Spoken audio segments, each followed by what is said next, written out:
Well, hello everyone. It's me, Daniel, once again, and I'm coming to you to show you how to make some broken text. And this effect's really easy. It's really cool. It's really fun. Really jumps out at you, and it just helps people engage in whatever it is you have going on. So what we're going to do is we're just going to take this right here. We're going to tuck it up inside here, and we're going to go ahead and get started with a new composition here. So I have my background created. You can make your background any size you want. Right here I'm working with a 1280 by 720. My resolution is 144. I'm on a RGB, and I have a black background even though it says white there. So let's go ahead and click OK there. And I don't want that. I just wanted to show you the size that I already have here, and let's go ahead and get started. So the first thing we want to do is we want to make sure that we have our text tool selected, and what I'm going to do is I'm just going to select the area here, and I'm going to just drop some text in right here. I'm gonna bump that up because I want the size to be pretty big to really see this effect here, and you can notice by the cursor there of the size there. I am using a font today called Batman Forever Alternative, and there's the Batman Forever outline. I'm gonna use the alternative. I'm going to type with white here, and let me just go over here and show you really quickly where you can actually get this font right here for free. If you come to defont.com/Batman slash just regular slash forever dot font, it's going to bring you right to it, but I would make sure I would leave the description in the description this font right here so you can download it yourself. So let's go ahead and go back over here to Photoshop, and I'm just going to type something breakthrough. I'm going to put this on 2 lines. Breakthrough, and what I'm gonna do is I'm gonna just do a little bit of kerning here, resizing here to make sure that my font is really big and bold and I can see it the way I want it. Let me go ahead and come over here, and I can adjust how close those two guys are together, and I can also adjust the size right here a little bit more if I want to, but I definitely want it all pretty much on the same line there. I'm gonna just hit Command Enter to commit that right there, and then what I'm going to do is I'm just going to hit Select All, grab my Move tool, and I'm just going to do my best to center that right there, deselect it, and actually I'm just going to go ahead and grab it and center it by hand. Now I am using a awesome little tool here called Guide. You can also pick this up right off the web. Just Google Guide, and it will help you create guides right in the center. And when I go ahead and collapse that down right there, I do have my smart guides enabled to where it will show me once I move it around a little bit there, it'll show me usually where it's at in the center, but I'm just going to go ahead and eyeball it and just keep it right there. So just hit Command H to hide my guides really quickly there, and what we're going to do is the most important thing you want to do is type is always in vector, so you have to rasterize the layer to get this effect to work. So I'm gonna go ahead and right click on that, click rasterize the layer there, and then what I'm going to do is I'm gonna come over here under my lasso, and I'm gonna get my poly whatever lasso tool. You guys see it right here, and what you want to do is you want to come over here and you just want to create some triangles. So it doesn't necessarily matter how you do this. You can do it any type of way you want. I'm just going to just select that right there. You see my marching ants. I'm going to just hit my V key to the move tool, and it brings up the little scissors on the icon there, and I'm just going to move that up just a little bit there, deselect it, and we have that first cut there. I'm going to hit my L key really quickly. It's going to take me back to my tool here, and I'm just going to kind of just click right there, click here, and I'm just clicking very randomly. V key, bring that up there a little bit, and deselect it. Okay, so let's go over here and let's get some more. Let's get the lasso tool, and I'm gonna just get into this T here. Okay, start over there,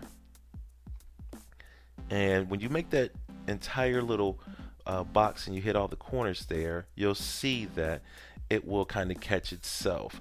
So back to the lasso tool, and that's just the hardest part of this entire tutorial here is to make sure that you're toggling between your move tool and your lasso tool in order to make sure that you're doing what you want to do there. So as I continuously just keep randomly creating these different little triangles here, and it doesn't necessarily have to be triangles if you don't want it to be.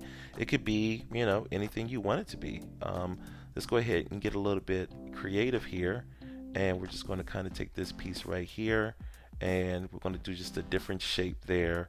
V key, let's take that, move it down here, and you can see the type of effect that we get, which is really cool, really awesome. So back to the lasso tool, let's come back over here, and the V key, let's pull this down right here, deselect that with Command D. Back to the lasso tool, and you're just going to do this as you desire. It doesn't have to be, like I mentioned before, anything special. Every design is going to be extremely unique in reference to what you decide to do. So I'm just going to go ahead and cut all of this right here for the sake of this video to keep it nice and short, and come over here and move this down over in here. Okay, so I got all my little cuts that I desire, that I want there. So now what we want to do is we want to just come over here and grab our magic wand tool, and what I'm going to do is click the first one here, and by holding shift, everything that I want on a drop shadow, let me go back there, Command Z. I'll just leave that little piece right there. I don't feel like zooming in, trying to get that to select there. And all the pieces that I want to kind of grab that's going to show an effect here with the drop shadow, we're going to just select those guys really quickly. Command Z. That piece doesn't want to grab. I'm just going to grab this piece right here. And that's all I'm going to grab for now. Okay, you can just grab whatever pieces you want. It's totally up to you. And then what we're going to do is hit Command J, and now what we have here, if we turn that layer off, you can see here the pieces that we've grabbed right here within this layer. Always name your layers, and what we're going to do is we're going to come over here and we're going to name this piece right here the cracks. Okay, so we have our cracks here, and what we're just going to do is we're going to double click this right here, and we're just going to go over here to the drop shadow feature, and now what we're going to do is we're just going to give it a little bit of a drop shadow.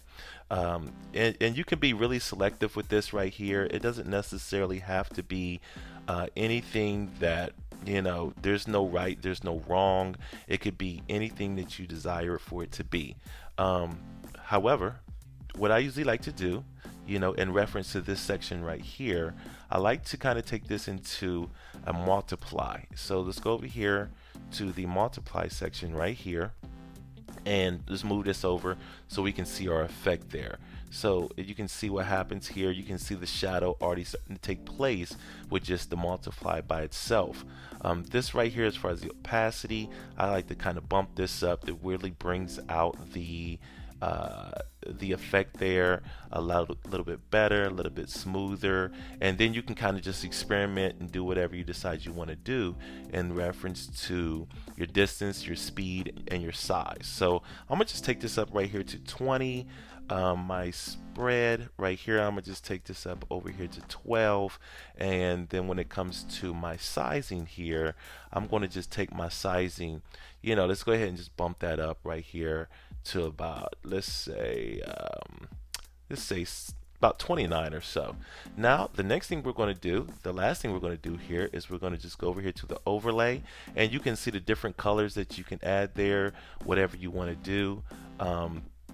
Totally up to you, but I'm gonna change this color back over here to black right here, and what I want to do is I want to just kind of just take my opacity and I want to push it all the way up to 100, and I'm gonna leave the noise down. The noise is not necessarily anything that I would like to experiment with, but you can see here that we can just take our spread and our size and we can adjust those there to whatever you desire. So I'm just going to take this up to about an 8 or so, and then we're going to just take our size here. We're just going to kind of play around with the size to just see what type of effect we get. And you notice here, if you see where I'm moving it around there, it's going to do different little things. So you can experiment with that, you can play around with that, do whatever type of size that you want. The more that you mess around with it, the cooler it's going to look.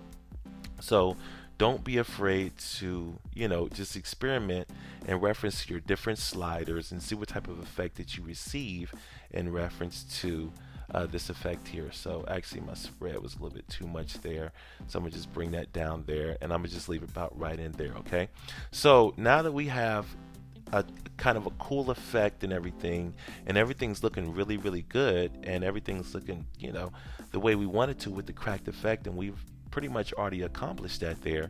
What we have here is a couple other different little elements, and you notice here that I have the scratches element right here. I'm going to provide as far as the download there. So what I'm going to do is I'm going to just take this right here, and I'm just going to just actually drag it off.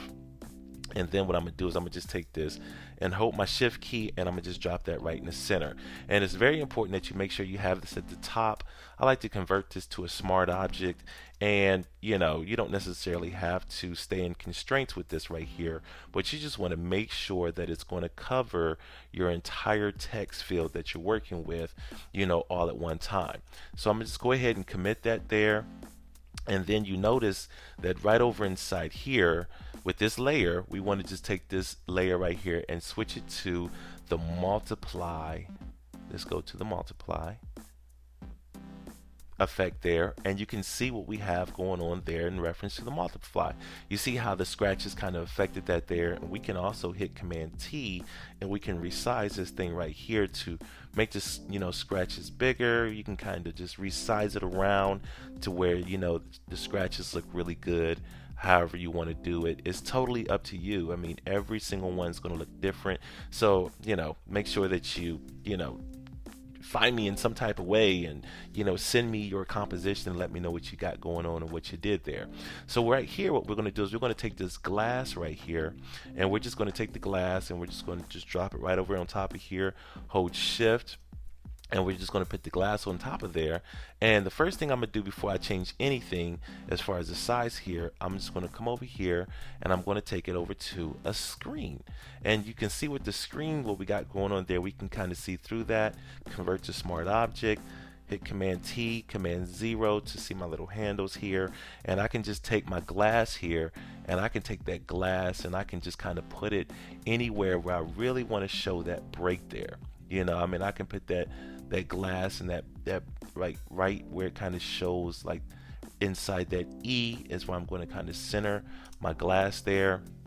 And then I can kind of bring the opacity down just a little bit to kind of get that to blend in there to make it look really good. And you can also do anything you want. I mean, you can go ahead and try out your different blending options in reference to seeing how that glass is going to affect your image in reference to making it look good. And here's a quick tip right here.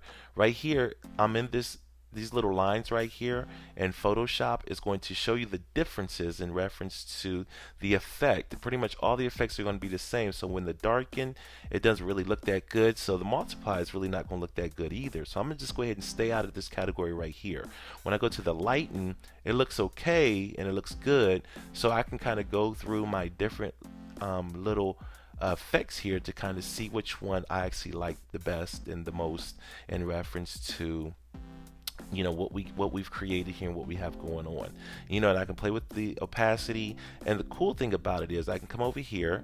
I don't want to select that right there. I'm going to hit my text tool, and then when I select inside this layer right here with the breakthrough and the text tool, what I can do is, well, I've already rasterized it, so actually you cannot go back and change the text once you rasterize your text. If we didn't rasterize it, we could go and change it if we wanted to, but in this case we did rasterize it. So basically that's pretty much it. So now what I can do is I can kind of come over here and I can fine tune it by just adding a adjustment layer, a mask there, and go ahead and pop out a brush real quick, hit the B key, and I'm just going to go ahead and go with a soft brush here, and then within the soft brush, these little hard edges, and I want to paint with black right here. I just hit the X key to select the black there, and those hard edges, I just want to just kind of just pull those little hard edges out at the bottom of it there, because I don't want to show where the glass ends, and and kind of throw away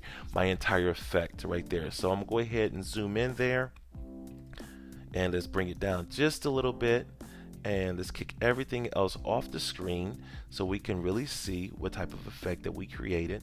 And that's it right there. So be on the lookout for these downloads here available in the within the video, and go ahead and give it a try.